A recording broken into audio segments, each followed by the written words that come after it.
सरस्वती नमस्तुभ्यं वरदे कामरूपिणी विद्यारम्भं करिष्यामि सिद्धिर्भवतु मे सदा वसुदेवं सुतं देवं कंसचाणूरमर्दनं देवकी परमानन्दं कृष्णं वन्दे जगद्गुरुम् हरि ओम कृष्णं वन्दे Jagadguru.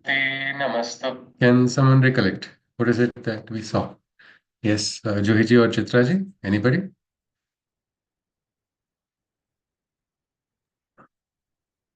Yeah. Yeah. So there was a question asked why a force on a sadhak that did not work. So Sri Aurobindo responded that he didn't find the necessity to use sorry, one second, I lost. Um, Yeah. Yes. But yeah, whatever. I'll just tell what I remember. So he didn't find the necessity to use the supramental force, but he had to use the mental, some other force that he used. So the vital of the sadhak rejected, and hence it did not happen that way. And all force is actually the divine force. It's just that the ego of a person that who thinks that it is his force and he acts that it is his own. And this can be called with various names like the Guru Shakti or with there were a couple of other names as well. So that was something we saw. And also something on how the force has transformed people's nature from being cowards to brave folks. And he gave his own example of how his nature has transformed. So this is something we stopped at, as far All as I right. remember. Yes. Fine, Chitraji. So this reminds me of one question that was asked very recently at a conference. So the question was, what Sri Aurobindo is saying, is it only theory? It's just a theory, not having a very practical aspect. I was very surprised by the person who was asking. But since we have already talked about forces, yes, Joyji, would you like to respond?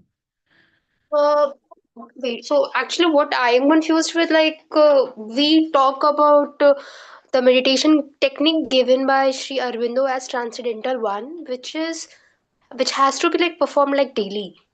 So Okay, wait one sec, one moment, one moment. The transcendental meditation is by somebody else. Somebody has trademarked it, I think. So yeah, just for a I don't know, maybe not. like what I Yeah, understood, like okay, let's not name it because I yeah. don't know what's the name of the exact the technique that Sri Aurobindo has given. But all I understood in this last 2 years is that we should be in the presence of divine force all the time, and if we are acting as a medium, then it can work through us. That's all, like in the short, that's all I understood. Then it's not a theory, it's technically a practical. Practical thing, isn't it? We have observed forces at play, have we, Yes. Joy? Can you So share some um, example of a practical observation of forces? nice one. So actually I would say like even when we had heard about um, Damleji, he has lots of things happens with guts, right? Like his guts is strong. So I would say I had this gut feeling when I was a kid, but not any longer. But sometime it's happening that I'm literally running for my train. In Germany, public transport is very punctual, or sometimes it's very late. It may also Hmm. happen. So like I'm literally running, and then somehow I got this voice: "You are running for no reason. Train is already gone." And some other days it happened like, okay, you still have time, even if you walk instead of running, you will be at the time, and it works. And technically, okay, it may be considered as a prior because I have been living here for 2 years and like learned. But how are the, like many times I have like literally no clue, and sometimes it works. How? Yeah. Another time So, obviously I have no idea. so maybe you feel sometimes the forces are conducive towards your movement when you're traveling, and sometimes you feel that is in the atmosphere, isn't it? Yes, and some other times it has also happened that I had to go somewhere and I thought it's not gonna happen today, whatever I do. but just from one corner of my mind, like, let's just try at least. And there's like, with just 1 second, I was able to reach on time. Otherwise I couldn't have. And then So here how you are it's happening connecting then? your intuition or some receptivity to, you are linking that receptivity to a higher force, which is then helping Maybe manifest yes. something, right? Isn't it? Maybe yes. Yes. Yeah. Because like, this has happened many times that, like, just one step could have led me to my death, but I'm still Oh, alive and kicking. How it's feasible, I don't know. Like, there has been wow. some very That, life and death situation that even my mom's seen that, and she was really wow. what scared. But like, that moment did not feel anything to me, I would say. Okay, Juhiji. That's a very good and practical example Juhiji has said is where we can observe the play of forces in our life, in every day, inside of us. Juhiji has done very nicely by observing in herself moments where she's receptive to a force which is higher, and that higher force is probably protected. Now somebody says this is very radical thinking. No, it is not. It was there in Sanatan Dharma. What is this Krishna says? Yeah, he says Purusha is there. There's Prakriti. Prakriti is governed by forces.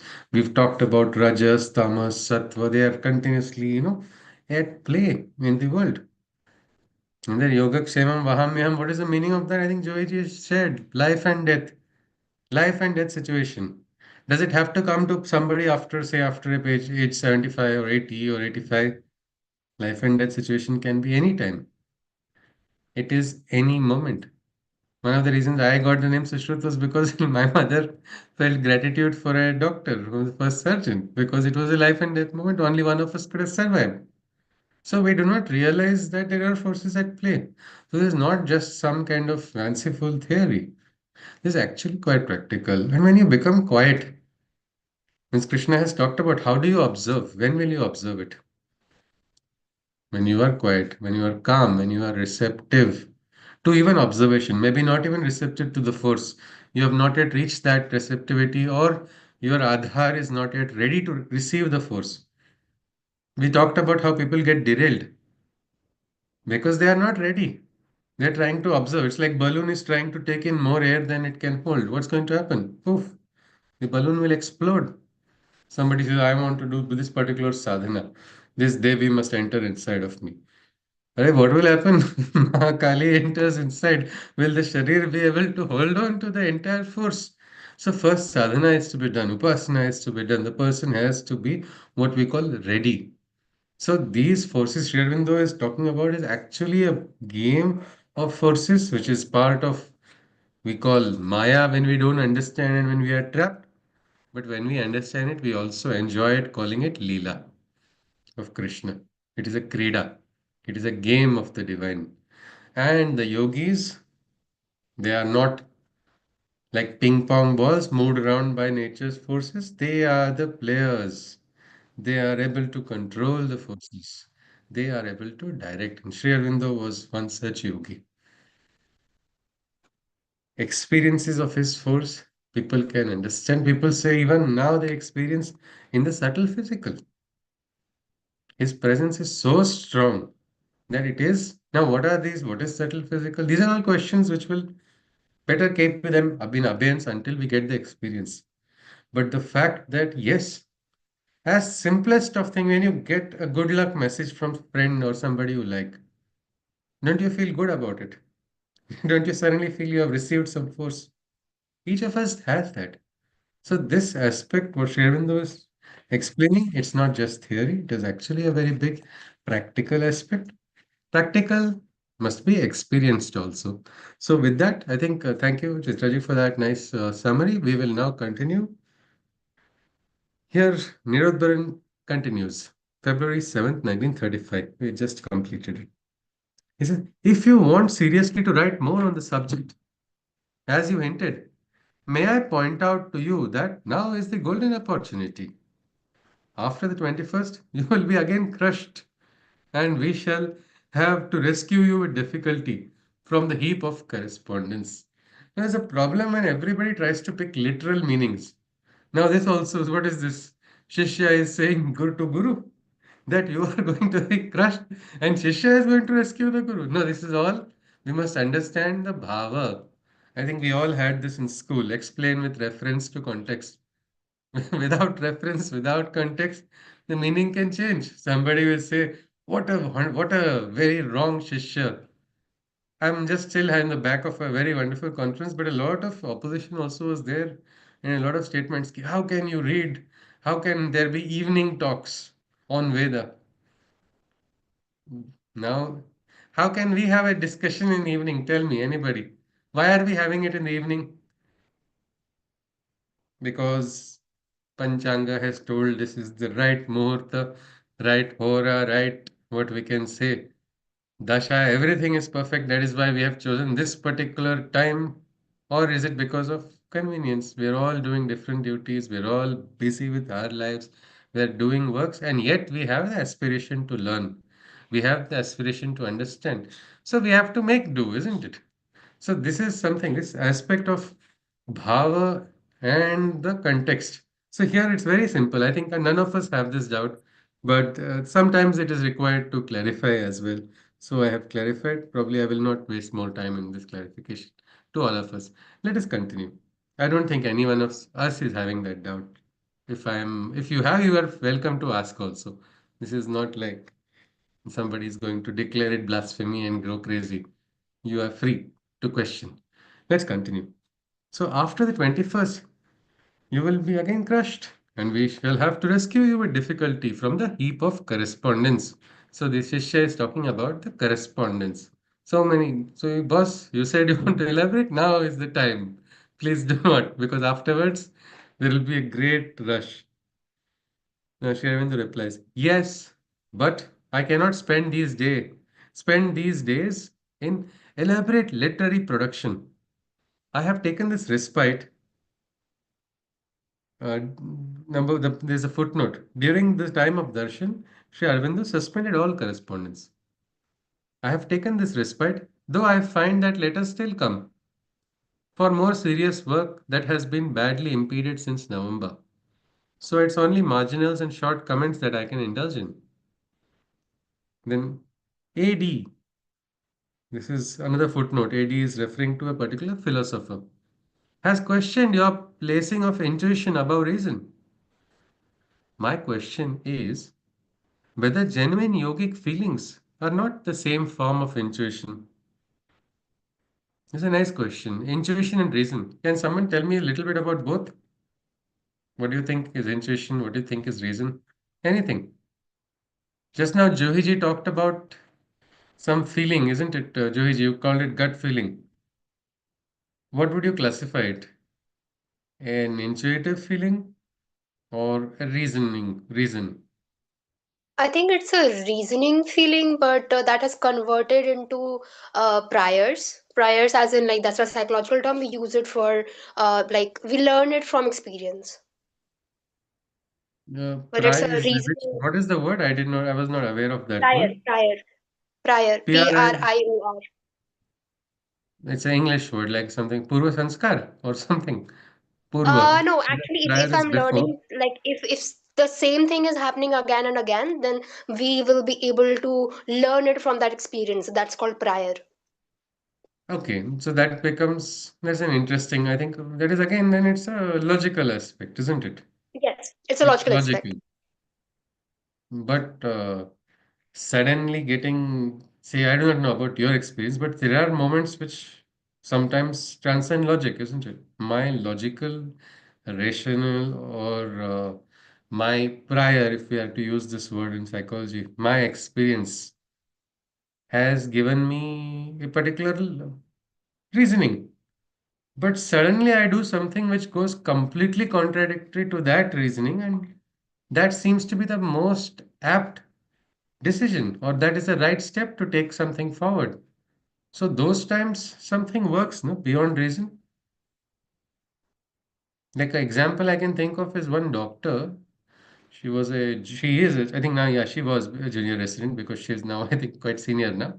But as an anesthesiologist, she suddenly got, he says, I don't know how to describe it, but I suddenly felt that we should do this particular test in the patient because everybody, including our seniors, were not able to do the diagnosis. Without diagnosis, treatment is not possible. All previous protocols, what we can again use the word prior experience has given her this only, that this protocol does not require this test to be done. There is no indicator for doing that test. But she said something happened. I went to the technician taking a little bit of risk because then she was risk of what? She would have probably got some scolding or something. But she said, please, it is on me. Do this test. Anything they ask, it's mine. I am asking you, so please do it. Technician also was receptive to that request. I think there are no so many chains of events many times for something to happen. You need a good movement. So the flow force moves like that. So it entered into her. That force made her feel that I have to do this. That technician was receptive, did the test. And wow, that was actually a test that proved what was wrong. So what has happened is because of that diagnosis, even the senior doctors suddenly identified, yes, this is the problem. Now let's begin the treatment. If we look at the flow of forces, it started with this junior resident. It entered into her, but it did not originate in her. It came from somewhere into her, and that how that force was what we call something a positive force, whatever name you want to call it. We could also call it intuitive force.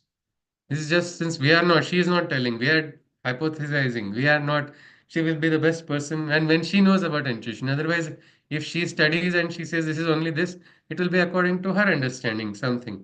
But looking at the flow of events, it actually broke all protocols. It was not required. She says even till date.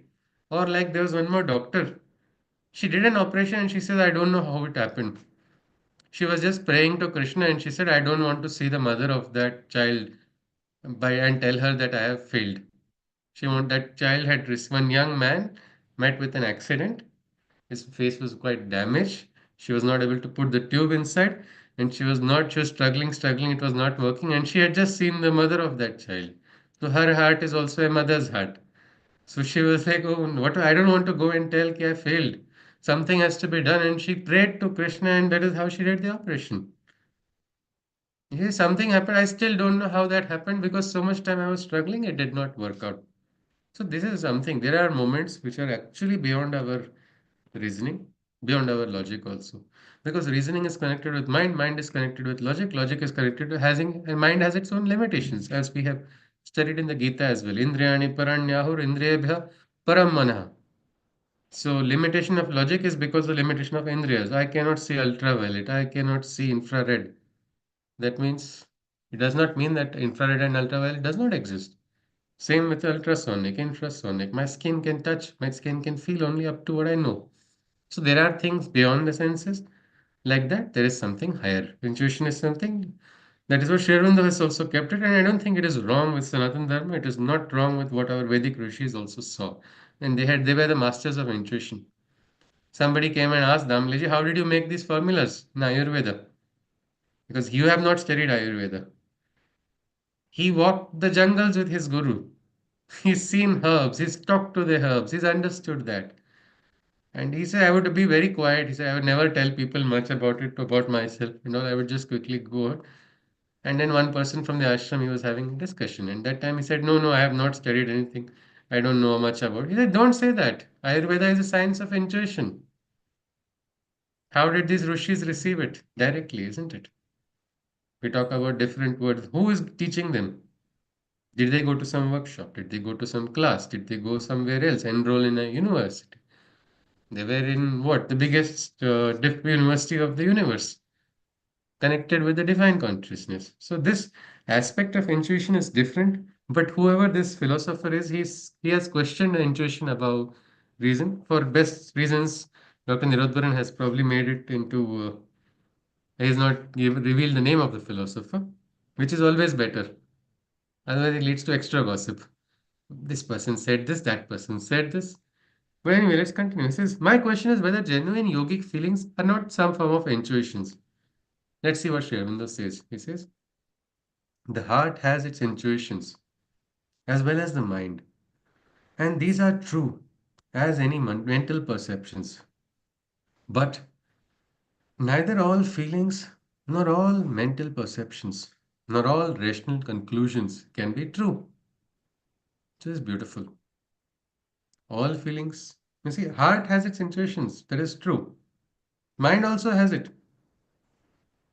It's also true about mental perception also. But all feelings, all mental perceptions, all rational conclusions need not be correct. Let us get assured that this is one uncertainty. Let us be assured of this uncertainty. Means I believe this could be a way.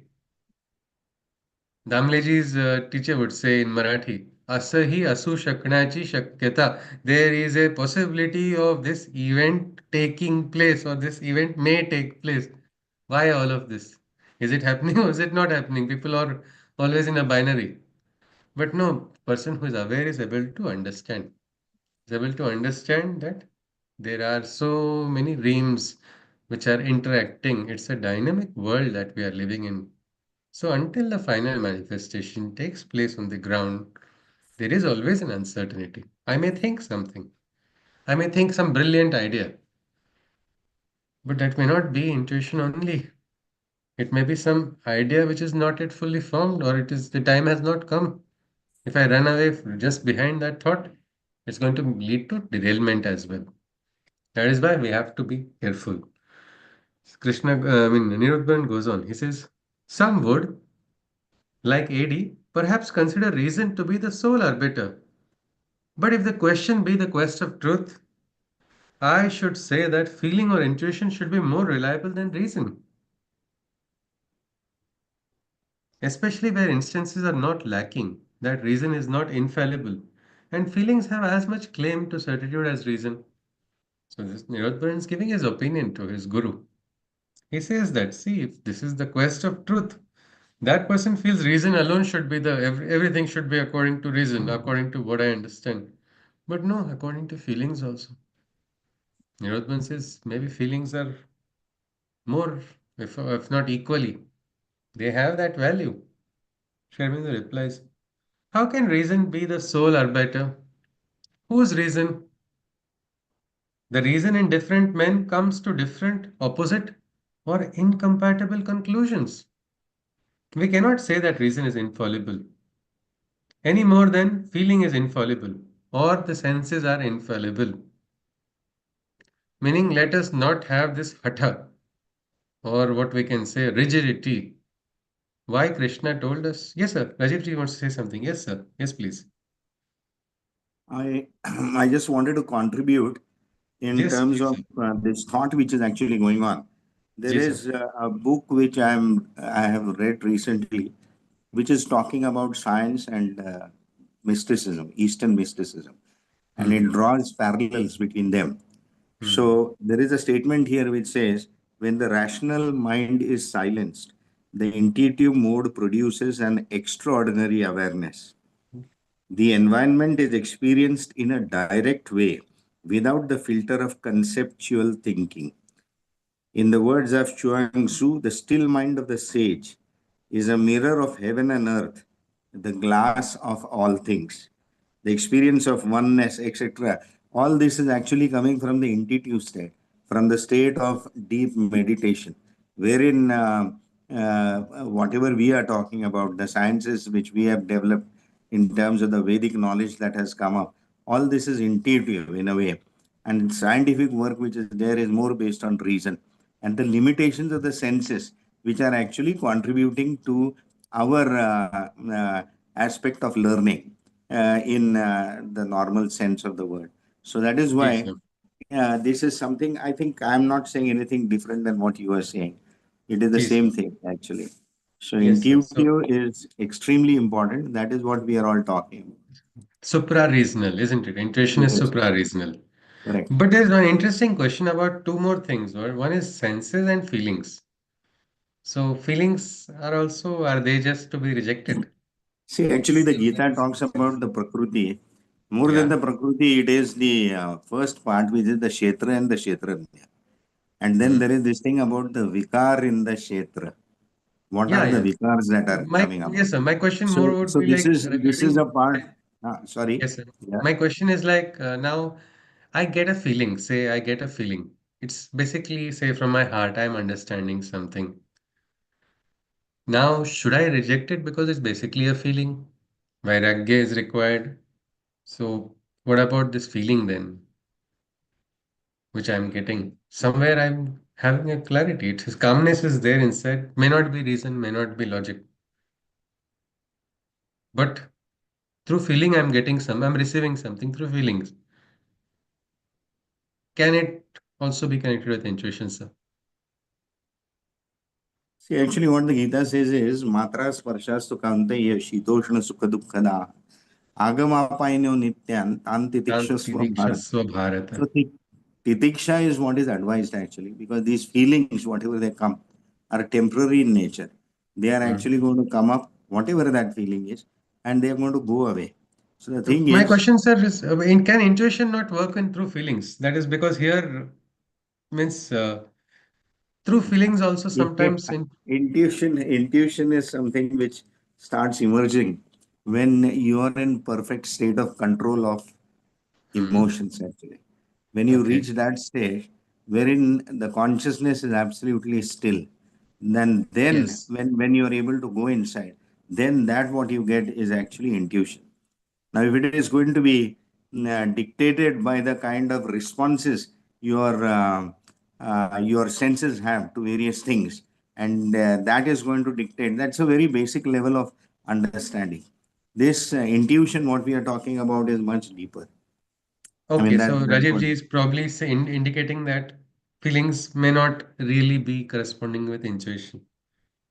Same with senses also. We'll have to see because if you look at it, there's one more interpretation here in this shloka, and this I is not have a shloka, in question. this. Yeah, just kind of complete and then we'll come to it, Johiji. Just one moment. Just coming.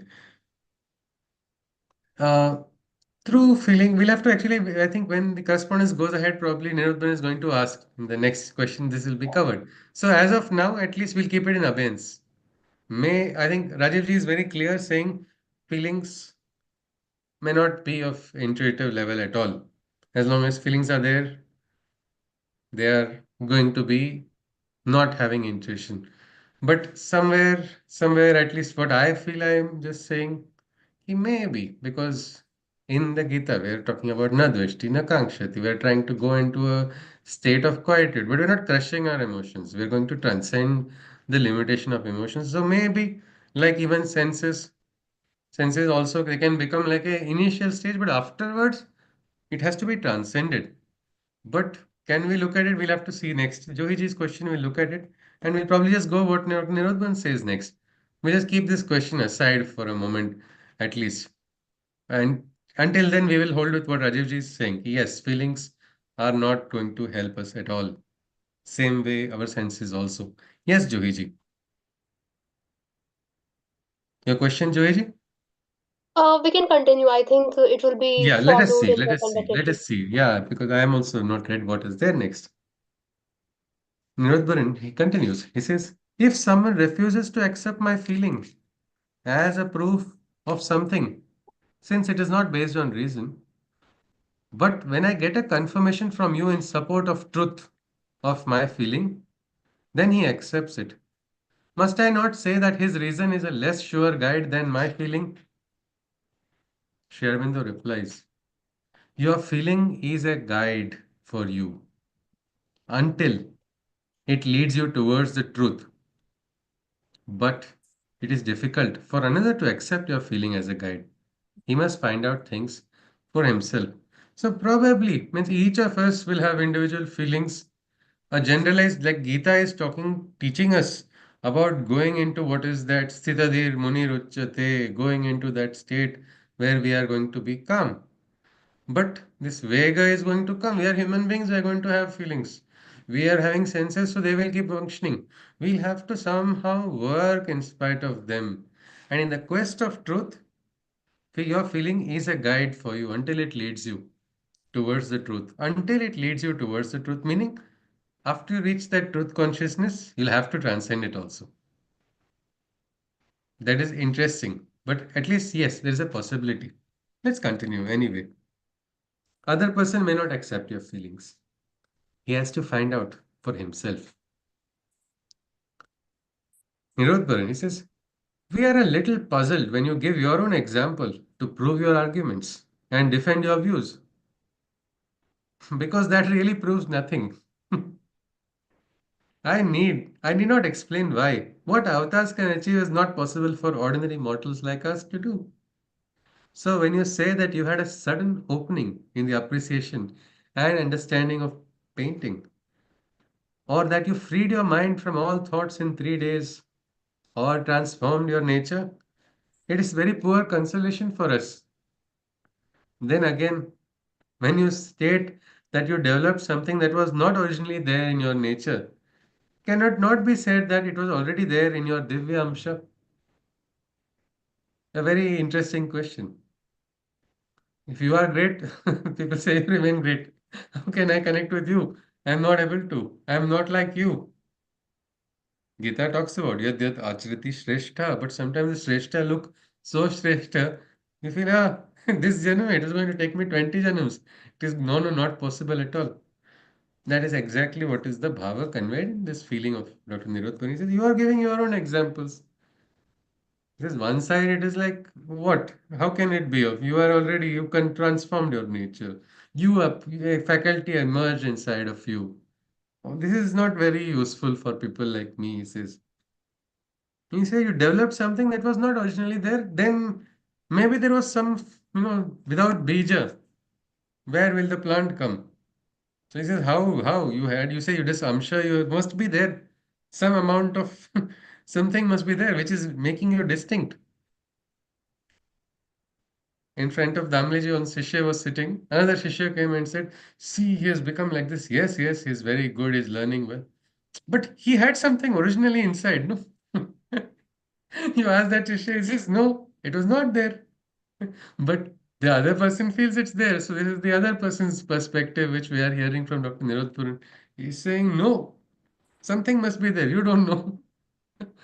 Let us see what Sri Aurobindo replies. He says, Sri Aurobindo replies, I don't know what the devil you mean.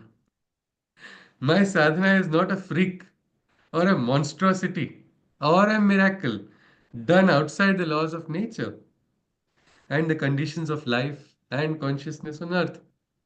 Because many times, what do we do? Because the avatar, you are like this, you are too great, your world is absolutely different. You're like that, I am like this. This bhava, but this dvaita, no? This is what is created, a divide. So what does the worshipper feel? God is like that. I remember one person talking about, no, don't talk about something Dhaneshwar. Those people are all different. No use of those examples. Why? He was not a living human being. He didn't have 2 ears, two eyes, one nose. Was he not walking? Was he not ostracized by society? What did he not suffer? Did he not get all those? But what happens when the height is reached? It feels like it has just gone just like that. But I think Gita also talks about, isn't it? Yoga Rudha. How is he gone? By the karma. The beginner also has risen by the karma. The one who has reached the peak also has reached that peak because of karma, because of the action. So it's not required. That's why Sri Aurobindo directly says, he says, I'm not a freak or a monstrosity of nature, that some miracle has taken place. And suddenly, out of all rules of nature got bent.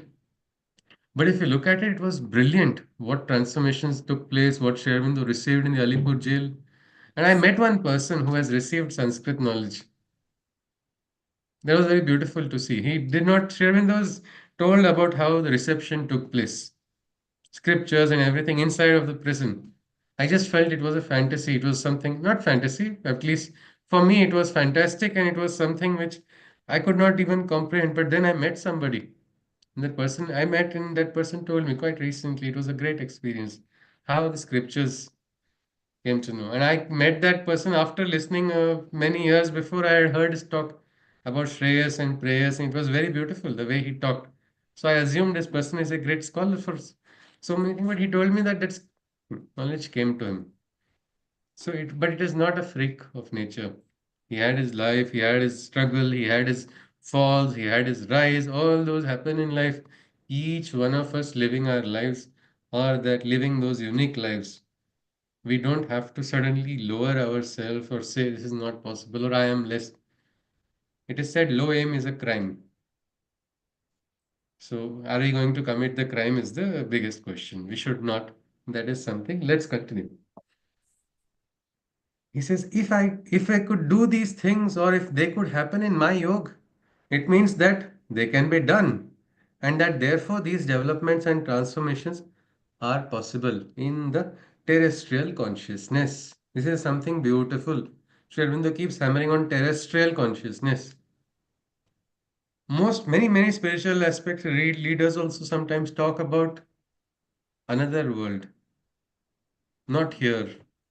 In this world, realization is not possible. Krishna talks about ihaiva, here itself. Sri Aurobindo is also talking about. You see, I'm giving you my example because, in spite of my difficulties, in spite of my limitations, this took place. And if it can take place for me, it can take place for you. That is what what is Sri Aurobindo is trying to directly tell to young Dr. Niroadbaran.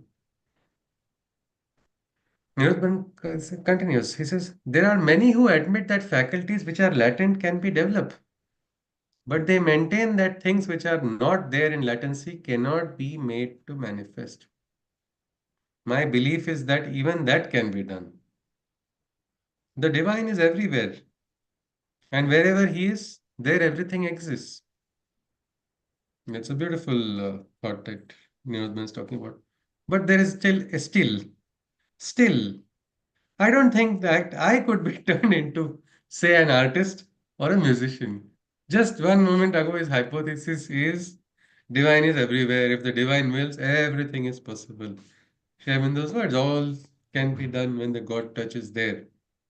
But he says, still, I don't think I can become a musician. I can, means, what is this? This is anybody, why do you think he's saying this? Just now he's contradicting his own hypothesis. What is that bhava which says, no, I am different. I cannot be. Divine wishes he can do it, but I cannot. I will not become a musician. I will not become an artist.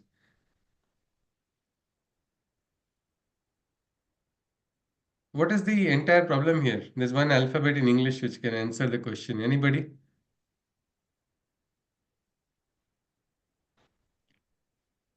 Isn't it the I that is making it the I? Yes, Rajiv ji. Yes, sir.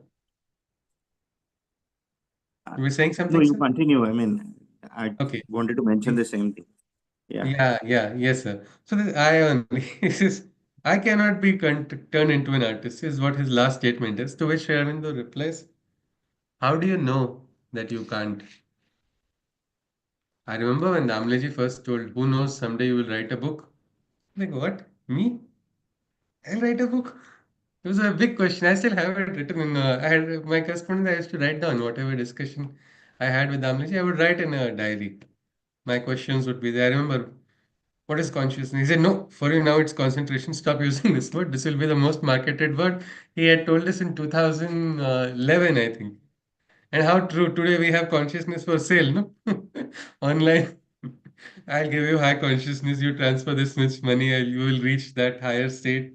People are even giving over mental consciousness nowadays. So he had told at that time, I said, don't use these words. For you, you have to first work on concentration, improve on that. And in that, casually, he told that you'll write a book. That time for me, writing a book felt like, what is this? It's not possible. I'm not me. I'm not. But I would say it's possible. Definitely. And now that it's possible, I can say it's possible for every one of us to write one. Definitely. But this statement of Nirvan is being questioned by Sri Aurobindo himself. He says, how do you know that you can't? Just a moment back, he was talking about uncertainty. You cannot hold on to rigidly. That is why Krishna also told ultimately, no? Sarva dharman parityaje mamekam sharanam raja means real surrender is when that distinction has gone. You have surrendered to the divine. Then who is doing sadhana? Divine is doing sadhana through you. Your sadhana is also not your responsibility. Many people say, I do this sadhana, I am doing this, I am doing that. One person messaged me on WhatsApp. Now I will not be available for conversation. I'm going to do sadhana. You don't have to tell me you are doing sadhana, and if you are, don't respond. I'm not going to create a big fuss of, oh my God, all of it. But this aspect where you are the doer, the doership disappears. Nothing more remains. So that is something. Nirodban continues. He says, as for your statement, all is possible, but all is not licit, except by a recognizable process. It is possible that an ass may be changed into an elephant, but it is not done, at least physically, because of the lack of process. People say that there is no point in saying this, because it is no use knowing that a thing can be done when it is not licit, and is therefore not done. So Sri Aurobindo had made a statement. The potential of transformation is so much that even an ass can become an elephant. Mukam karoti vachalam pangum langhayate girim. We have heard of transformations, miraculous transformations taking place in people.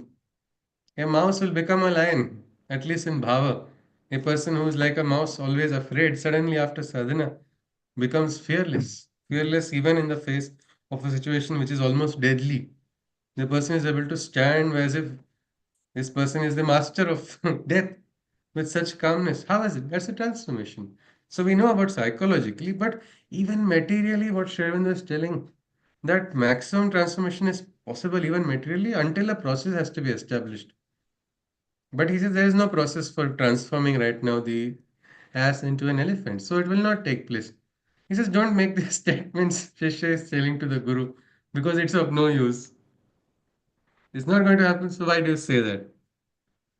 Sri Aurobindo made the following brief marginal comment on this remark, but gave a longer answer to it at the end of the letter. You had said it can't be done, or somebody had said it. So I made that statement to because you said that statement, it can't be done. I wanted to tell you it's not correct. That's what Sri Aurobindo is saying. Then again, Nirodbaran says about your changing cowards into heroes. They put forward the same latency theory. True, true. It is not possible to know what is latent and what is not. But that does not refute either theory. This is actually Mimamsavad. There's something called Anupalabdhi in Mimamsa. Has anybody heard of this word neti?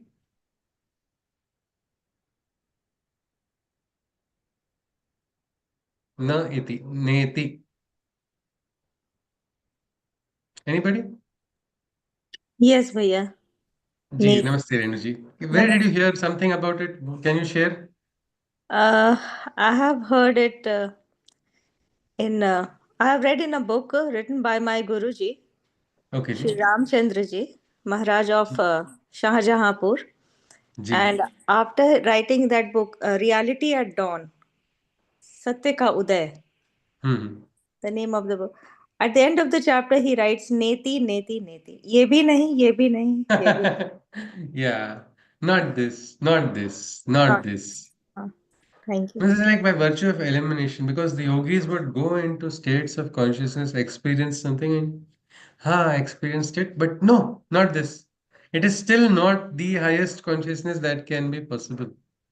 So that is why it is required. So here he says, you are, and he was using that same logic. He's saying, see, somebody is saying that your theory of cowards becoming heroes without some latent element, hero element inside of a person, it's not possible. And yes, there is no way of proving either theories, your theory also, or that you don't need to have a latent element also. Even if it's non-existent, it can exist. But we have all seen all of this, isn't it? Srishti also was what? Earlier there was no Srishti, no? Then Srishti came into existence. Ekoham Bahusyami. If you see about in Suddha Siddha Kunjika Stotra, Omkari Srishti Rupaye, Rimkari Pratipalika, Klimkari Kama Rupinye, Bija Rupe Namostute. She is the one. She is the one who is planting the consciousness. She is planting the seed. Krishna says, I plant the seed in creation. Will you plant a seed in already something? You need a soil. That's true. But soil is what? Human being, no? But that Chaitanya enters a person is receptive. So the aspect of latency is not something. A complete transformation can take place, is what Sri Aurobindo says, but Nirodbaran has used some aspect to disprove this theory. Sri Aurobindo responds. He says, how do they prove their theory when they don't know what is or is not latent? In such conditions, the theory can neither be proved nor refuted. To say, oh, it was latent, when a thing apparently impossible is done, is a mere post factum explanation which amounts to an evasion of the difficulty. These are just because it's like after a thing is done, because of this happened. See, you do something very brilliant, you work so hard, say you perform very well. No, you didn't do it because of it happened because of this. Somebody tells you afterwards. It makes you very annoyed, isn't it? You have not seen what I went through. You have not seen what transformation took place. Yet you are saying it's because of that. But there's actually what we can say post fact. After the event has taken place, you are giving an explanation. It's like a convenience, isn't it? Trying to fit your explanation. Says, if you are not accepting mine, yours also cannot be accepted because of the same logic. If you are using against sharing the sphere, your logic also is going to fall apart. It's with the same question then. Maximum, you can become agnostic without saying, I don't know. This could be, but I don't know. But when you say definitely, there cannot be anything without a latent. But who is going to identify latent ability? Is there a machine? Is there a logical way? No. How can we decide I don't have a talent? Guru can identify, no? Guru can identify talent is there or not. We cannot say I am not having, please don't. This is not going to work for me. So this is something. Nirodban goes on. They state very strongly that a servant of the ashram, like Muthu, for example, cannot be changed into a Ramakrishna or a yogi for that matter, even by the divine. Sri Aurobindo replies, if he were, they would say, oh, it was latent in him. Well, Ramakrishna himself was an ignorant, unlettered rustic according to the story. Sri Ramakrishna Paramahansa himself talked about himself that I did not know. I was not lettered. And you're talking about Muthu because Ramakrishna is so high in consciousness. This person is just living, breathing, dwelling in ordinary things. I do not know who this person is, so I don't know his story. But according to them, his person has no potentiality to become like that. If he becomes transformed, you will say he had the potential. It's the same with everybody, and the potential is there. So many times,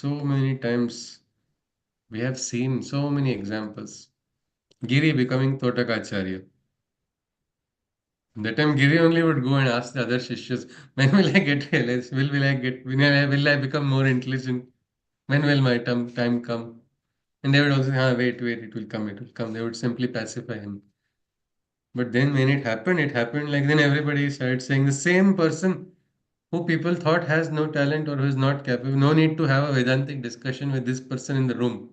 If he's present or he's not present, it's going to make no difference. That was the implication made to the Guru directly. And the Guru said, no, we'll wait. And that was the time when that was born inside of him. So it was Guru's Krupa. And his that Ashtakam is another proof of something like that. So this is something which we must understand. Nirodban goes on. Another point, one can't say categorically and absolutely that the divine is omnipotent because there are different planes from which he works. It is when he acts from the supramental level that the power is omnipotent. So he says, see, you told me that was not supramental force, so it did not work. That means the omnipotence of the divine also is subject to terms and conditions. is what Niroadbaran is making a point. Let's see what Sri Aurobindo says. Sri Aurobindo replies, he says, if the divine were not in essence omnipotent, he could not be omnipotent anywhere, whether in the supramental or anywhere else, because he chooses to limit or determine his actions by conditions. It does not make him less omnipotent. His self limitation is itself an act of omnipotence. Is it clear? Because if you understand this, you will understand Sri Aurobindo's Upanishad. There's a beautiful Sanskrit text which was later called Sri Aurobindo Upanishad, which is we will have a workshop sometime down the line. But that text has got the essence of the Vedanta of Sri Aurobindo only. Is this clear? The statement? If that, I will repeat it once more, then probably we can have a look at it. And then we'll have a next question, which will be a long one, and probably then we can call it a day. If the divine were not, in essence, omnipotent, he could not be omnipotent anywhere, whether in the supramental or anywhere else, because he chooses to limit or determine his action by conditions. It does not make him less omnipresent. His self limitation is itself an act of omnipotence. This self limitation is an act of omnipotence. How? Anybody? Can you shed some light on this? Yes, please.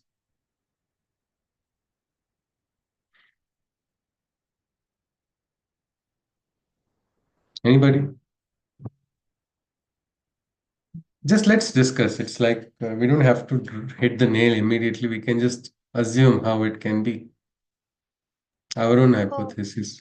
I Yeah, can only Joyji. remember some lines from Bhagavad Gita. I don't remember the exact lines, but Saransh Okay. was this that like the whole world is made out of Purush and Prakriti.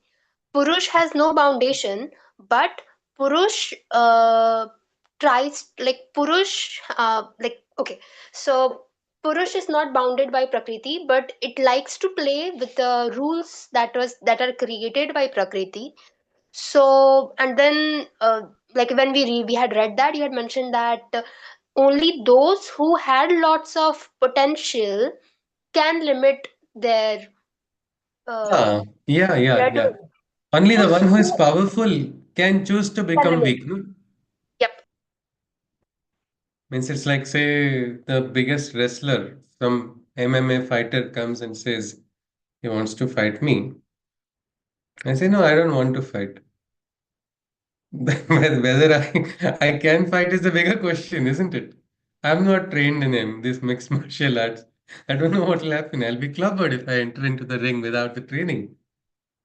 But somebody who has the training, that person can choose. I want to be weak today. I don't want. I can afford to lose today.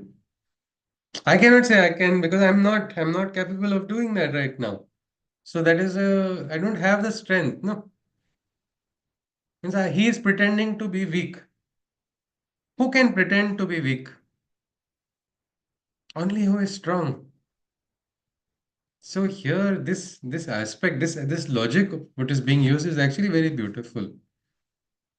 This you don't call it. You're saying you're accepting that there's an omnipotence at this particular level of consciousness, and yet you are saying it's not going to work here because there is something at play. This is the Leela. This is the Krida of the divine, which is happening. The all-powerful God does not enter directly into the creation because he is saying, now I'm entering into Prakriti, I will follow rules of Prakriti. Founder of an organization says, no, no, no, executive officer has decided, no, I will follow the terms of the executive officer. Will that change the strength of the founder? No, he's remaining, he's going to be the founder only. So it is something like that. Who is the executive officer executing the spirit of whom? The founder spirit only. The directions of the founder, who is the head. But he is choosing for some reason. So we don't understand the reason, so we say this is not God. Is because we don't understand the reason, we try to dismiss. We dismiss the divinity only. I remember a classmate of mine, I pity God. Like, yeah, thank you. God is feeling so nice because of your pity. He's appreciating your empathy. Why was he saying that? It was because some things didn't happen according to his wish. So that is why he is going to permanently pity God from his pedestal, which is probably higher than God right now, which he is going to be living in that state, thinking he's higher. But this aspect, this limitation, Sri Aurobindo says, is a fact, act of omnipotence. Let's look at the next question. The fact that P was not changed by the mental spiritual force put on him proves that he goes back to that case, the medical case, which was not successful by putting a force that was not supramental but mental and spiritual. Shrevinda replies, it does not prove it for a moment. It simply proves that the omnipotent, unconditioned supramental force was not put out there. He says the only fact is that that force was not put. The higher force was not put. Does not mean that the higher force is weak or it does not function. It's incapable of functioning. It simply proves that the omnipotent, unconditioned supramental force was not put out there any more than it was when Christ was put on the cross or when, after healing thousands, he failed to heal in a certain district. I forget the name because people had no faith. Faith being one of the conditions imposed for his working.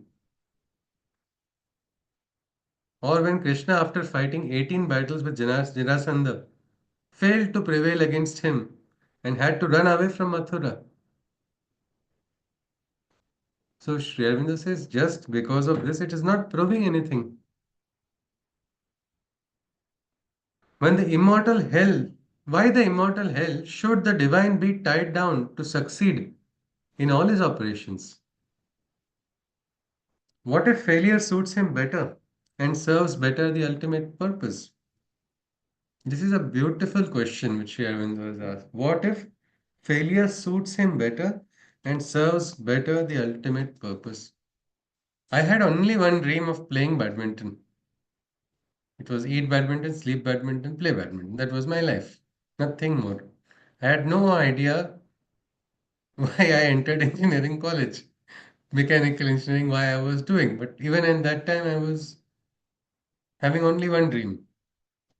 Then, somewhere in my third year, I decided I have to recognize which path I want to go, and I suddenly dropped it. It was actually running on the ground. Suddenly, I just stopped running because I saw the sun, and I said to myself, I'm also going round and round like the sun in life. And that was the end of badminton for me. I failed as a badminton player that time.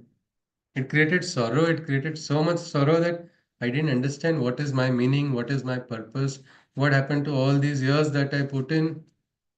If you looked at me at that time, it was the worst moment of my life. It was the darkest moment for me.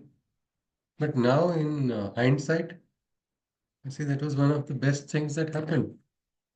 It was the best thing because that failure actually turned out to be a blessing for me. It helped me move ahead. I realized something. They say pain is hammers with a hammer of God to bring about transformation. So failure, if God wants to achieve something through failure, he will accept it, isn't it? Or God means he must pass, otherwise he will not. God cannot fail. No, it's not like that. It's not like that at all. That's what Sri Aurobindo says. This is what it teaches us also. If we are one of the reasons why we are studying this is we are trying to draw inferences for our sadhana. We're trying to draw inference for our practical life. Somewhere we don't have to be so harsh on ourselves also. Sometimes I feel, I'm hopeless. See, this is what I wanted, this did not happen. And we become very harsh to ourselves. Who knows if it was a divine wish? We don't understand it. We get up, we try, we fall 100 times. It's okay, we rise 101 times then, if we have fallen 100 times. But what if it is the yojana of the divine that you have to fall 100 times before you rise, and that rise is going to be meteoric? Because a lot of things happen in life we don't understand. We become overcome by suffering because of those things, and we're not able to come out of that cycle. And we don't accept that this could be the work of God. They say, what, God is evil? Or why God was so weak? Why did God not succeed? These are the questions we ask God. We fight with the divine also. We question, but why? Because we feel God must not fail at all. But if God feels ki chalo, let me push this useless fellow a little bit, then he falls down, he'll fall on his face and then understand I better be alert. Then that may be the reason he might push me. So that is something we must recognize. So what if failure suits him better and serves better the ultimate purpose? Because the divine is connected with the ultimate purpose. Otherwise, people will say, I am Nastic because Chhatrapati Shivaji Maharaj passed away early and Aurangzeb lived so long. So God is cruel, or God does not know to count, or God does not know how to give good life to good people and giving long life to bad people. I don't believe in God. That is what. But who knows what was the, if you see in the entire history of humanity, that was an important event. Just as his birth, his death also was an important event.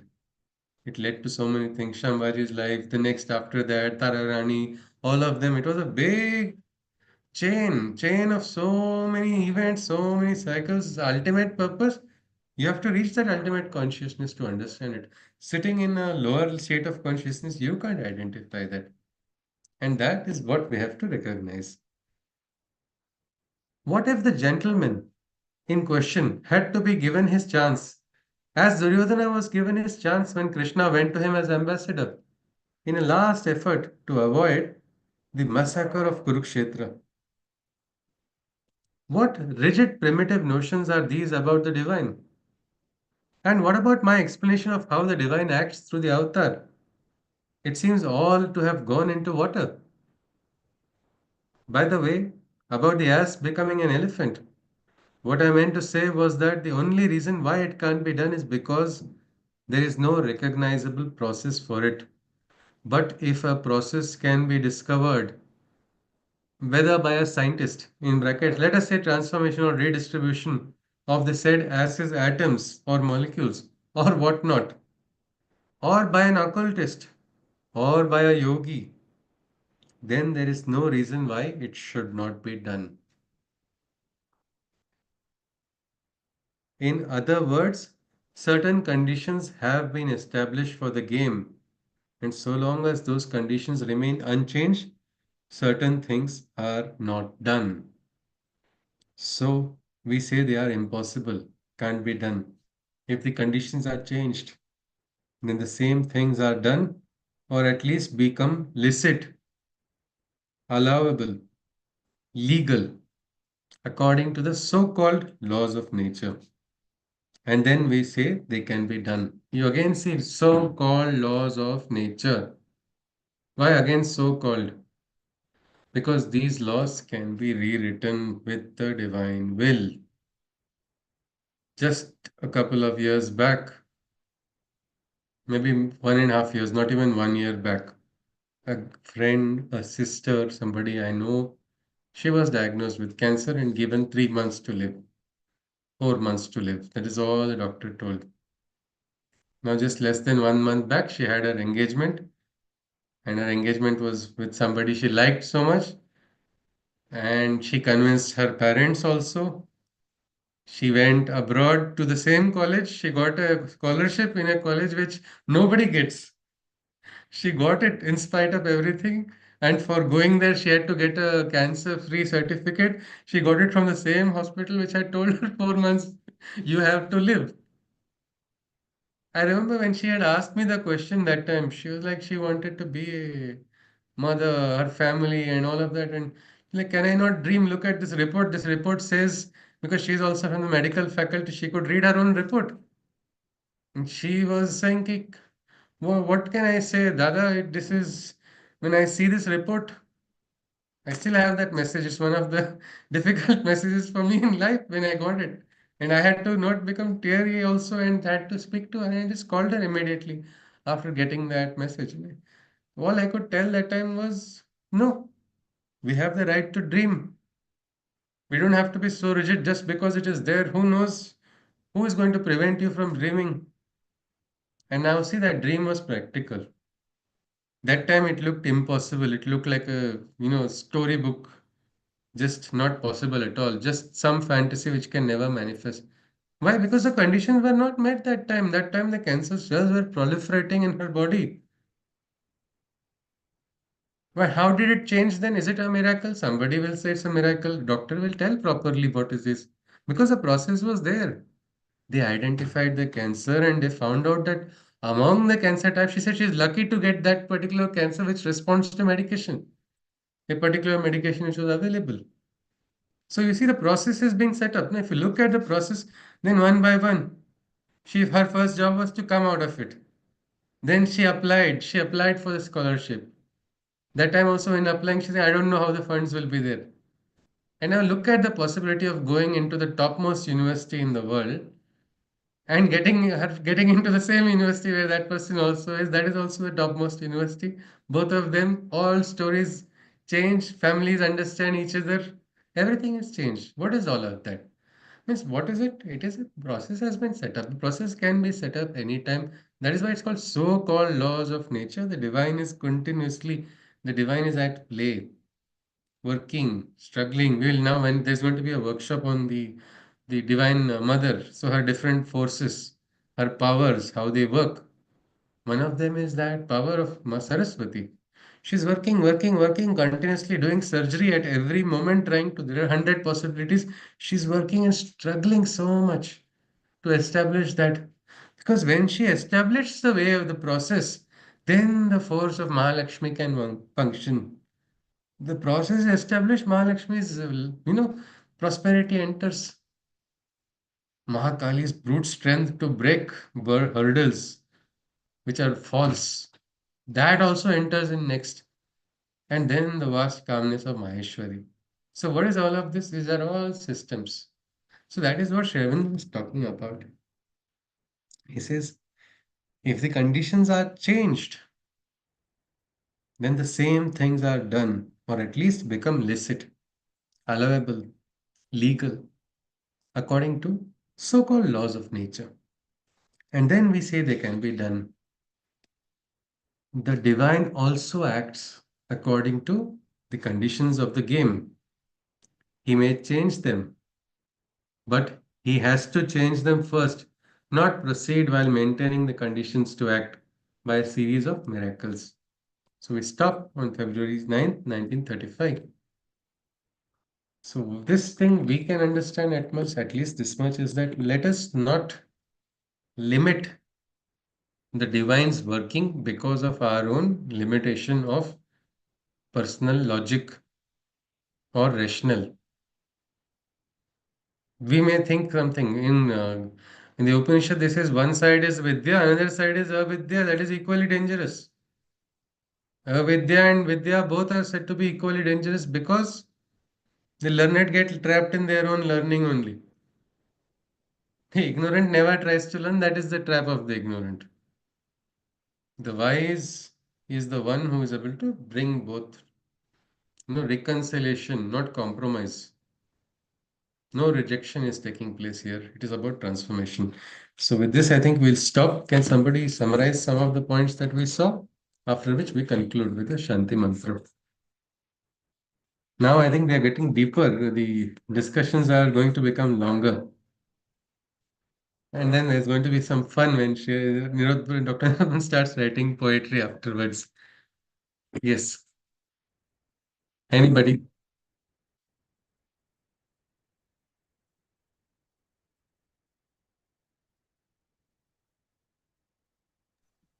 Okay, Chitraji, by default.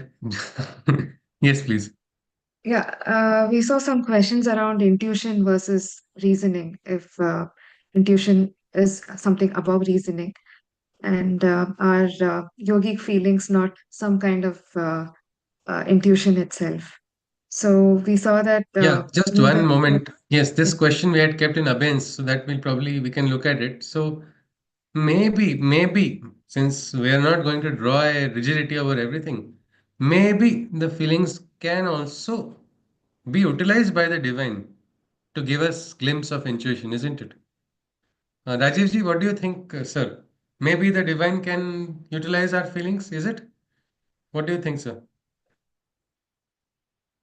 to give us intuitive glimpse? Because many times we connect. For me, I remember overwhelming feelings for my guru. Through that feeling only my journey started. That time I was like brain, I would say I'm brain dead only. But feelings would help me connect that time. Yes, sir? They're difficult to answer actually because Okay, sir. uh, feelings are definitely important. There is no doubt about it. Ji, But sir. then that is the response of the mind to Hmm. situations that are there. Okay.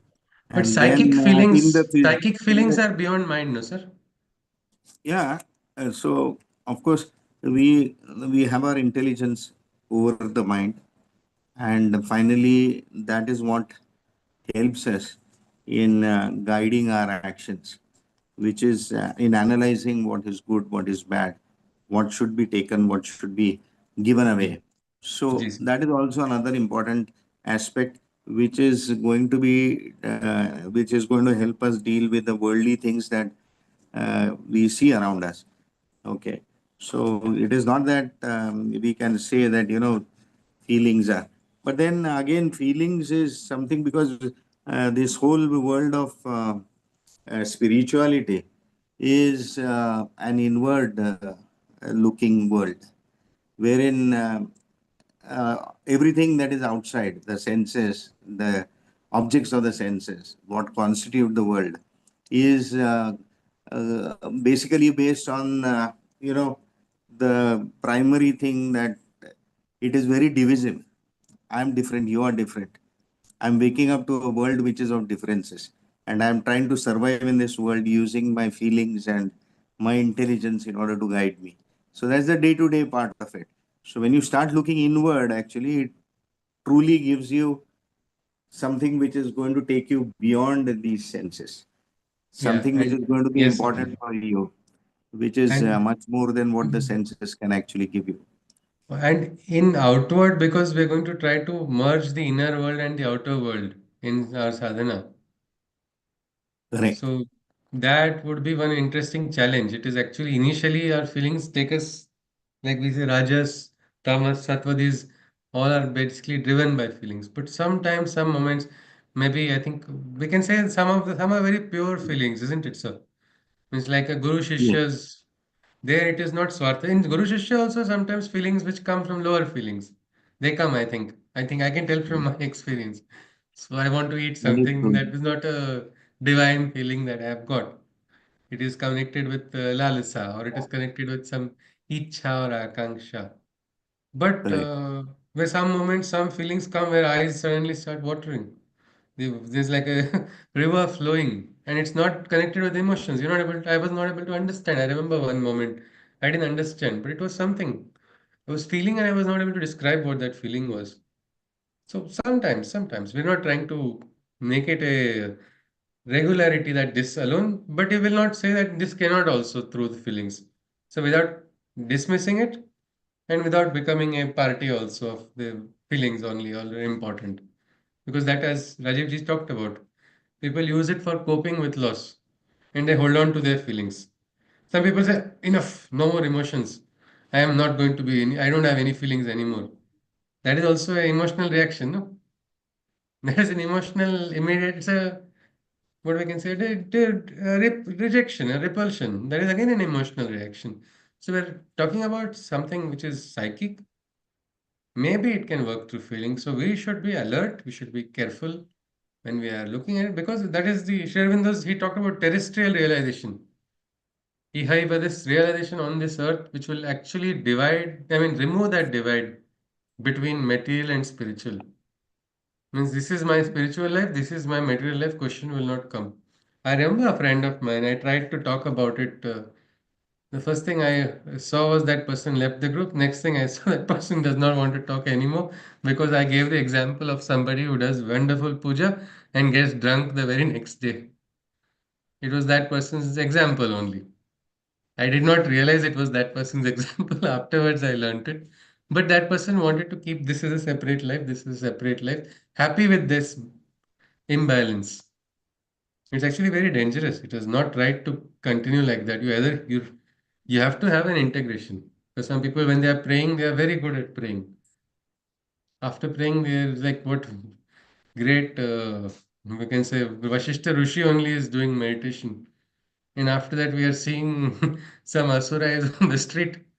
What happened to Vashishta Rishi is not nobody's understanding. These are all dualities, no?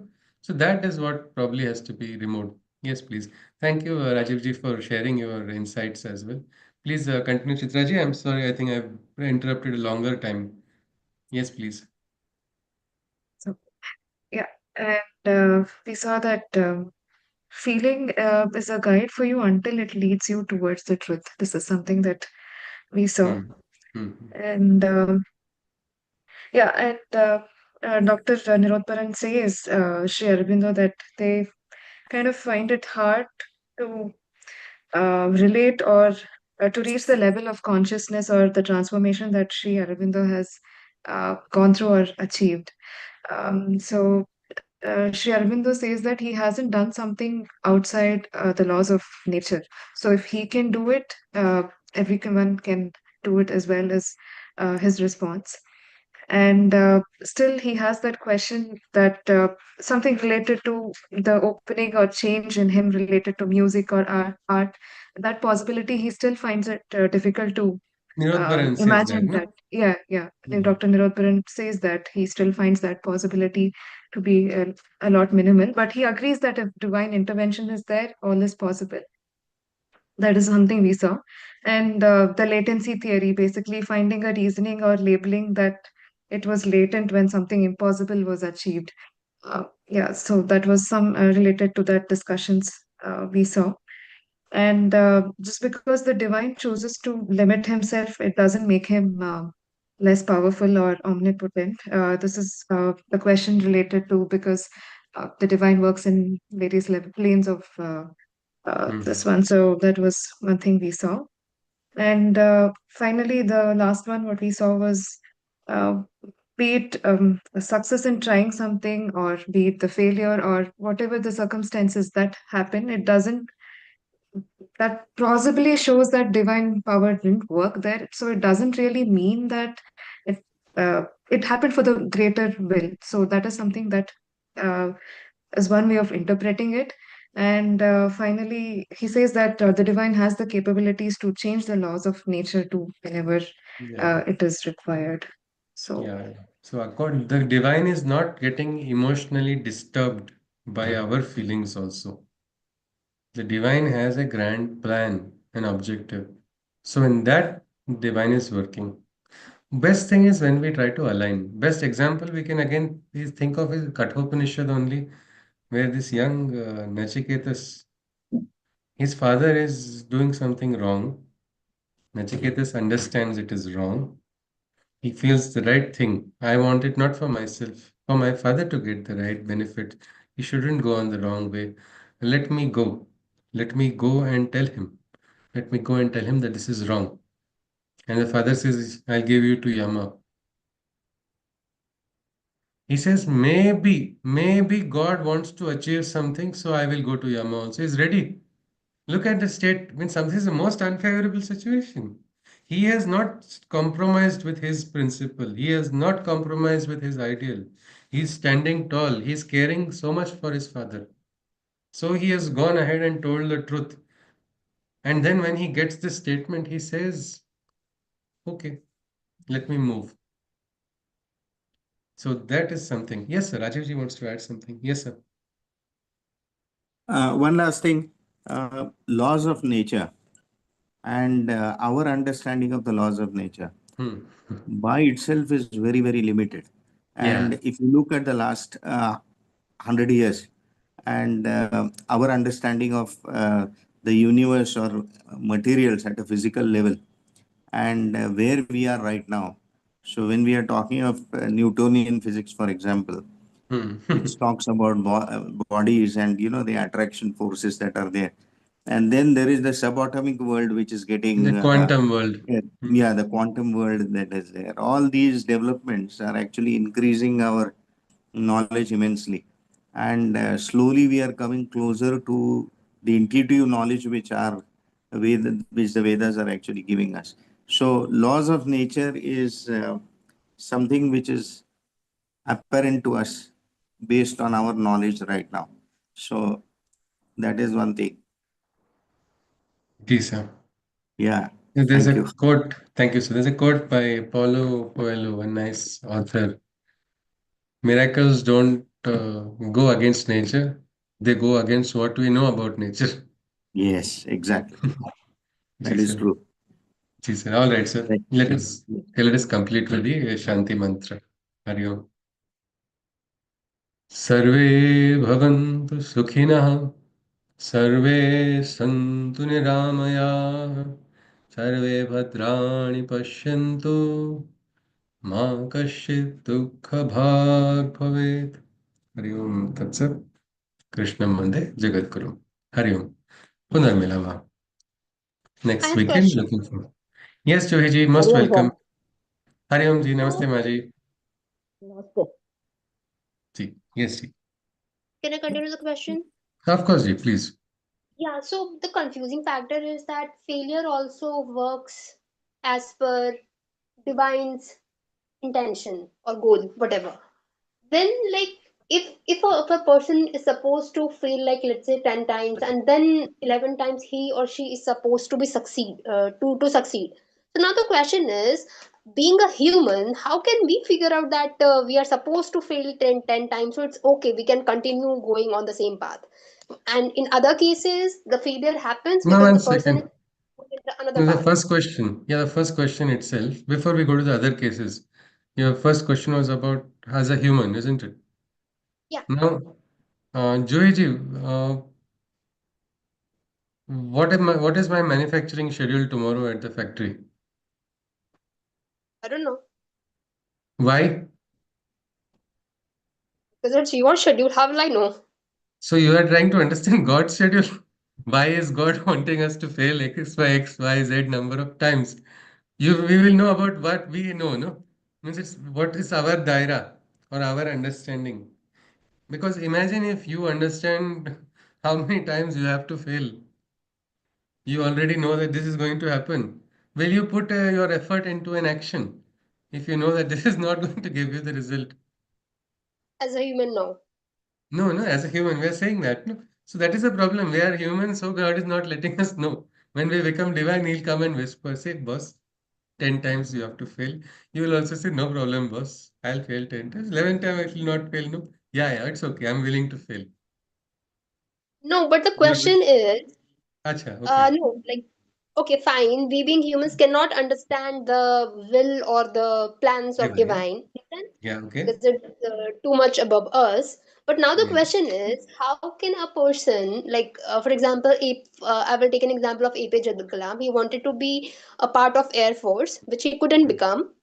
And he Mm. couldn't become a part of Air Force because he was supposed to do quite good, some achievements in the sense of missiles and DRDO and space.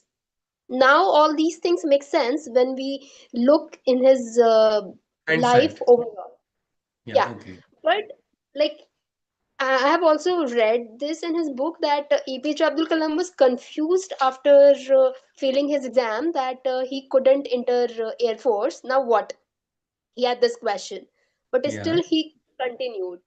yeah. So, or otherwise, he could also have done that. He could have waited another year and then tried again for Air Force, right? Correct. Then in that, Yeah. in his case, how could he understand that I'm not supposed to wait for Air Force and I should just No, continue he is wherever. not following. He is not following a manual of God or what does God want. Because you see, we can only draw inferences, isn't it? It is not by logic. We can have a perception of our own. No? He walked on that path. Who knows? Maybe we would have known Dr. Abdul Kalam as a great Air Force person also if he had tried again next time. We don't know exactly what is going to happen. Every moment our roads no part. At every moment we are living, there is always a choice. There's a potential, whichever path. One day I was telling Namliji that, see, I'm very happy I joined you because I had planned to lock myself into a lab and go with a hydrogen cylinder only explosion if I have to go, but I will not leave this subject. He said, you would have become a good professor. I was like, no, no, no. something else would have happened. He said, you don't have to draw an inference that it will not happen if you walked on that route. But maybe my spiritual journey would not have taken place. Yeah, I remember writing, I said thank you for your application because when I got an offer again, it was a dream. It was a dream of mine to get a particular course and all of that. And when I got that particular email that last year you did not apply, this offer still remains. You have a scholarship also, what we call Mohan, that is there. This year you are eligible for that. So would you like to tell me? That time I just told, dear, I remember Miss Barbara, dear Miss Barbara, thank you. I even made a grammatical mistake in that email because it was emotionally I wrote quickly. So please feel free to remove my name from your system. I have joined Medam an NGO in my city. I had no idea what I'm doing that time. It's not that I was confident or anything, but that time I felt this was the right thing to do. So, Joyji, I think the answer to your question is we don't have to draw this person did this, otherwise this. So let me draw. You're looking at it from your point of view, isn't it, Joyji? From your perspective, means how you can draw a parallel from these great people like Dr. Abdul Kalam. So those times now you see they are walking their route. You have your route. You're already walking. You've already gone ahead. Don't let anybody tell you that you have not done this much or you should have done this much by now. These are all unnecessary, useless statements made by passers who are not your main people in your life's journey only. Your vehicle is going to go away. Why are you going to bother if some station there is one useless fellow showing you a hand or making a nose funny? You don't care about it. Your vehicle is going to go much ahead afterwards. So right now you have to follow your perception, and for that you have to be calm on the inside to receive insights. And don't worry, no outcome. There are so many things happening in the world we don't really have control over. What we can control is how we are dealing with each moment. I don't know. It's like we were discussing once about death and all in one session. I asked a genuine question. How many can guarantee I am going to be alive 5 days down the line, 10 days down the line? Nobody gave a guarantee. I thought at least some of my friends or some people I know will say, no, no, I'll give it. But can anybody give that guarantee? No, it cannot be given because life is like that. What can I do is whether I have 10 days, whether I have 10 months, or whether I have 10 years. Or maybe many decades. God knows what is God's wish.